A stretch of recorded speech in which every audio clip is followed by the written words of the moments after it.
Boa noite, pessoal. Boa noite a todos. Aqui é o professor Leandro. Vou tentar sistematizar ou resumir algumas questões fundamentais do texto da professora Nilma Lino Gomes. Texto esse que já havia sido indicado como leitura de uma das nossas aulas e que está disponível no Proesc, em pequenos áudios, em pequenas gravações, em formato de podcast, de 5 minutos cada, em que eu vou apontar ali algumas questões que eu considero fundamentais e incontornáveis para a nossa discussão e aprendizado sobre o currículo. Vamos lá. Inicialmente, quem é a professora Nilma Lino Gomes? Ela é uma professora da Universidade Federal de Minas Gerais, da Faculdade de Educação, doutora em Antropologia Social pela USP. Portanto, ela é uma antropóloga e é uma especialista no assunto da diversidade, tanto que foi escalada para discutir nesse documento essas questões em torno da diversidade. A professora Nilma Lino traz logo de cara algumas reflexões, alguns questionamentos pertinentíssimos à reflexão pedagógica. Diz ela: que indagações do trato pedagógico da diversidade traz para o currículo? Como a questão da diversidade tem sido pensada nos diferentes espaços sociais, principalmente nos movimentos sociais? Como podemos lidar pedagogicamente com a diversidade? Esses e outros questionamentos estão colocados hoje pelos educadores e educadoras nas escolas e nos encontros da categoria docente. Aqui é importante partir de uma reflexão sobre o que é a diversidade e como ela tem sido questionada, colocada em discussão em diversas instâncias da sociedade, seja do ponto de vista de movimentos sociais, seja do ponto de vista da própria escola. Então, questionar a questão, o trato da diversidade nesses contextos é um pontapé inicial importante para que a escola também consiga colocar essa pauta nos seus currículos, nos seus projetos e na discussão mais abrangente com a comunidade escolar. Então, será que existe sensibilidade para a diversidade na educação infantil, especial na EJA, no ensino fundamental, médio e profissional? Questiona a professora. Seria interessante diagnosticar se a diversidade é apenas uma preocupação de um grupo de professores ou professoras, de alguns coletivos de profissionais no interior das escolas e secretarias de educação, ou se já alcançou um lugar de destaque nas preocupações pedagógicas e nos currículos. Ao analisarmos o cotidiano da escola, qual é o lugar ocupado pela diversidade? Ela figura como tema que transversaliza o currículo? Faz parte do núcleo comum ou encontra espaço somente na parte diversificada? Essa é uma questão central do início do texto que vai permear a reflexão da professora. Ora, como a escola tem feito essa reflexão? Em que pé de importância, em que escala de importância a diversidade tem sido tratada nos espaços escolares, sobretudo no currículo?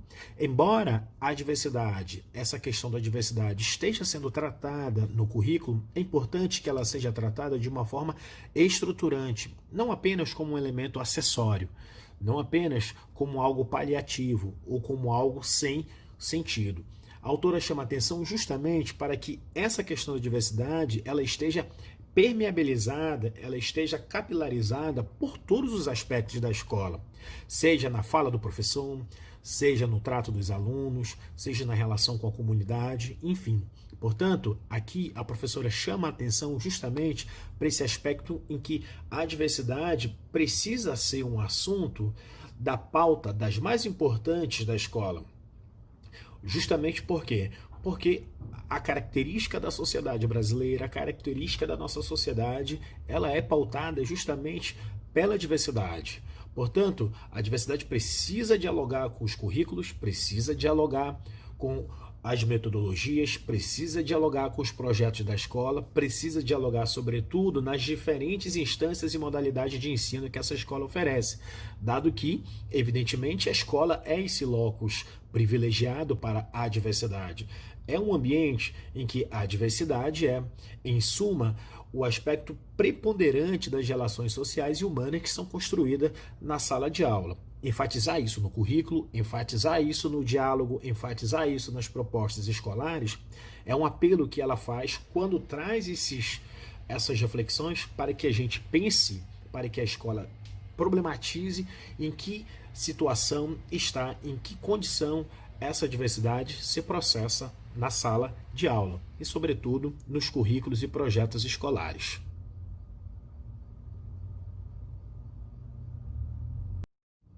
Bom, o segundo ponto que eu queria abordar é qual o conceito, qual o entendimento que a professora Nilma Lino tem sobre a diversidade. Ela, evidentemente, que vai partir de uma concepção cultural da diversidade. Como diz, do ponto de vista cultural, a diversidade pode ser entendida como uma construção histórica, cultural e social das diferenças. A construção das diferenças ultrapassa as características biológicas, observáveis a olho nu. As diferenças são também construídas pelos sujeitos sociais ao longo do processo histórico e cultural, nos processos de adaptação do homem e da mulher ao meio social e no contexto das relações de poder. Bom, aqui a professora expõe, evidentemente, em algumas linhas, o que ela entende por essa diversidade, que a diversidade não é apenas o aspecto das diferenças entre os humanos, mas é um processo que ele vai se desenvolvendo ao longo do tempo, em contextos espaciais específicos, em culturas específicas, e que, portanto, cada sociedade, cada lugar e cada pessoa constrói os seus componentes, os seus caracteres identitários, os seus caracteres que os diferenciam naquele contexto. Mesmo essa sociedade tendo um processo histórico similar, vai existir, evidentemente, algumas diferenças internas dentre essa população, tá bem? Portanto, o homem e a mulher, as pessoas que convivem em contextos de diversidade muito explícita, também estão sujeitos a estarem também em meio a processos de relações de poder, ou seja, essas diferenças também evocam esse componente conceitual, ou seja, o poder. Poder no sentido de demonstrar como que pessoas se diferenciam e se hierarquizam e constroem direitos e deveres em torno dessas diferenças, tá bem? Um outro eixo que é importante e ressaltado no texto, ali pela metade do texto, é com relação à relação existente entre educação e a diversidade. A relação existente entre educação e diversidade coloca-nos diante do seguinte desafio, diz a professora. O que entendemos por diversidade? Que diversidade pretendemos esteja contemplada no currículo das escolas e nas políticas de currículo? Para responder a essas questões, fazem-se necessários alguns esclarecimentos e posicionamentos sobre o que entendemos por diversidade e currículo. Gente, aqui é importante a gente considerar que esse texto da professora dialoga muito com aquela terceira concepção das teorias do currículo, ou seja, as teorias pós-críticas. Concepção teórica essa que abarca aspectos como a diversidade, a identidade, a cultura, as relações de gênero, as relações de poder, ideologia e etc. Diria que o texto da professora se adequa na perspectiva teórica das teorias pós-críticas do currículo, como bem demonstrou o professor Tomás Tadeu da Silva nas leituras que fizemos ao longo da disciplina. Nesse sentido, a professora parte, evidentemente, de uma categoria conceitual de diversidade. Para ela, gente, é muito simples, é singelo demais reduzir diversidade, o substantivo diversidade, apenas à ideia de variedade, de diferença e multiplicidade entre as coisas. Segundo essa autora, segundo a professora Nilma Lino, essas três qualidades não se constroem no vazio e nem se limitam a ser nomes abstratos. Elas são construídas socialmente, elas têm significado social claramente definidos. Porém, a professora vai buscar um outro aporte conceitual para melhor definir essa sua concepção tanto de currículo, mas sobretudo de diversidade. Portanto, ela recorre aos argumentos da professora Elvira de Souza Lima, 2006, página 7, que para ela, diversidade é o seguinte: a diversidade é norma da espécie humana. Seres humanos são diversos em suas experiências culturais, são únicos em suas personalidades e são também diversos em suas formas de perceber o mundo. Seres humanos apresentam ainda diversidade biológica. Algumas dessas diversidades provocam impedimentos de natureza distinta no processo de desenvolvimento das pessoas, as comumente chamadas de, aspas, portadoras de necessidades especiais. Como toda forma de diversidade é hoje recebida na escola, há a demanda óbvia por um currículo que atenda a essa universalidade. Portanto, pautada nessa concepção mais abrangente, mais consistente de diversidade, é importante também chamar a atenção para o que ela entende sobre o currículo, que é o que a gente vai ver logo mais no próximo áudio. Pois bem, aqui gostaria, portanto, de colocar alguns aspectos finais acerca desse tema. A professora reitera e busca sempre questionar o conceito dado de diversidade. A diversidade não apenas do ponto de vista da soma das diferenças, não apenas a variedade, a multiplicidade. É preciso entender ela dentro de um processo de construção social, como a gente havia dito. Aqui fica um pouco latente a perspectiva que talvez permeie o pensamento sobre currículo da autora. Currículo no sentido de uma construção que vai se dando na vivacidade da escola.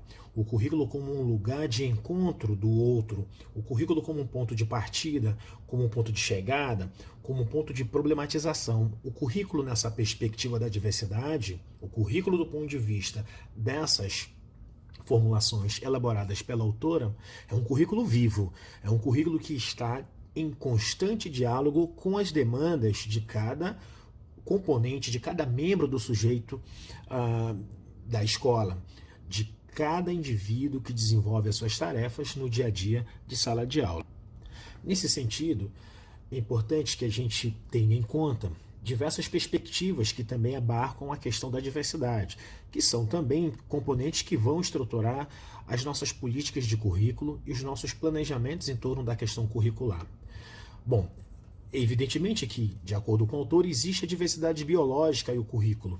Tá? A diversidade biológica entre as pessoas precisam ser colocadas em questão cientificamente. Existe essa diversidade biológica, as pessoas têm uma compleição física diferente da outra, embora geneticamente iguais, mas fisicamente as pessoas são diferentes. Diferentes em que sentido? As pessoas são magras, as pessoas têm uma cor de cabelo, têm cor de pele, têm tamanho dos olhos, etc.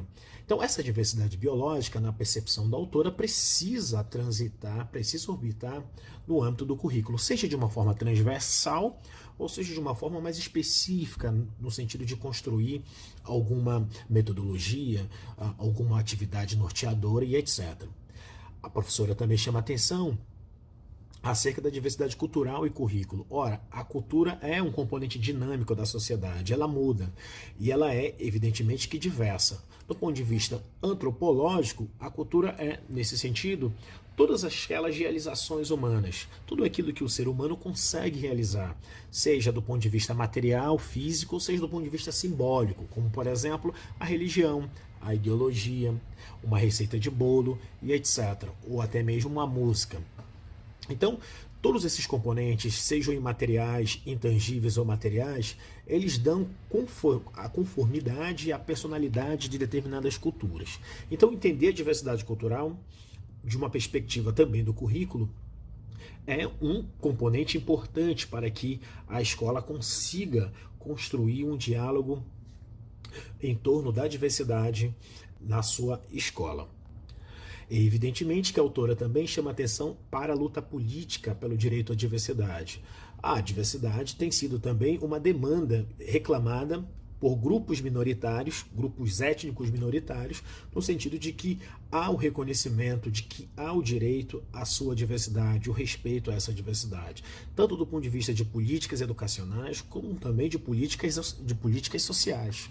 Portanto, a luta política pelo direito à diversidade é uma coisa que precisa também ser dialogada, precisa pautar o debate na sala de aula e nas escolas e nos seus projetos escolares.